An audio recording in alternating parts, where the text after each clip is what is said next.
Anti paper leak సవరణ బిల్లుపై మంగళవారం లోక్సభలో చర్చ జరుగుతుంది. బిల్లుపై చర్చకు అధికార విపక్షాల మధ్య రాజీ కుదిరింది. స్పీకర్ ఓం బిర్లాతో సమావేశం తర్వాత అన్ని పార్టీలు బిల్లుపై చర్చకి రెడీ అయ్యాయి.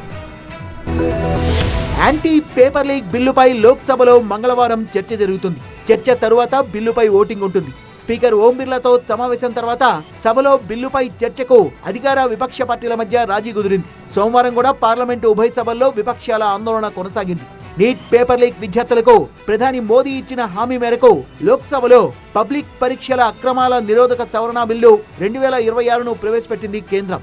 విపక్షాల ఆందోళన మధ్య బిల్లును ప్రవేశపెట్టారు కేంద్ర మంత్రి Jitendra Singh.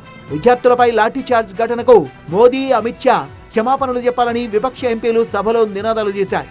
Anti paper leak పై లోక్సభలో చర్చకు సిద్ధమని ప్రకటించింది కేంద్రం. విపక్షాలు సహకరించాలని పదే పదే సభలో స్పీకర్ ఓం బిర్లా విజ్ఞప్తి చేశారు. అయినప్పటికీ విపక్షాలు తమ ఆందోళనల్ని కొనసాగించాయి. అధికార విపక్ష సభ్యులు కలిసి మాట్లాడుకోవాలని, సభలో చర్చలపై తమ అభిప్రాయాన్ని వెల్లడించాలని స్పీకర్ కోరారు. కాంగ్రెస్ ఎంపీ కేసీ వేణుగోపాల్, సమాజ్వాదీ పార్టీ నేత అఖిలేష్ యాదవ్ తో స్పీకర్ ఓం బిర్లా సమావేశమయ్యారు. బిల్లుపై మంగళవారం చర్చకు ఇరుపక్షాల మధ్య రాజీ కుదిరింది. 6 గంటలకు పైగా బిల్లుపై చర్చకు సిద్ధంగా ఉన్నామని కేంద్ర మంత్రి కిరణ్ రిజిజు వెల్లడించారు. आपने आश्वासन भी दिया कि पर्याप्त समय देंगे, तो फिर यहाँ चर्चा को रोकने के लिए ये नारेबाजी क्यों कर रहे हैं, मुझे ये समझ में नहीं आ रहे हैं.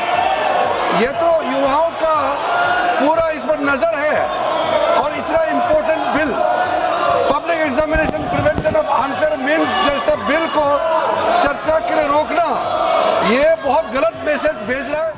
చాలా మంది విపక్ష ఎంపీలు బిల్లులో సవరణల్ని సూచించారని, కానీ కావాలనే కాంగ్రెస్ ఎంపీలు చర్చను అడ్డుకుంటున్నారని కేంద్ర మంత్రి కిరణ్ రిజిజు విమర్శించారు.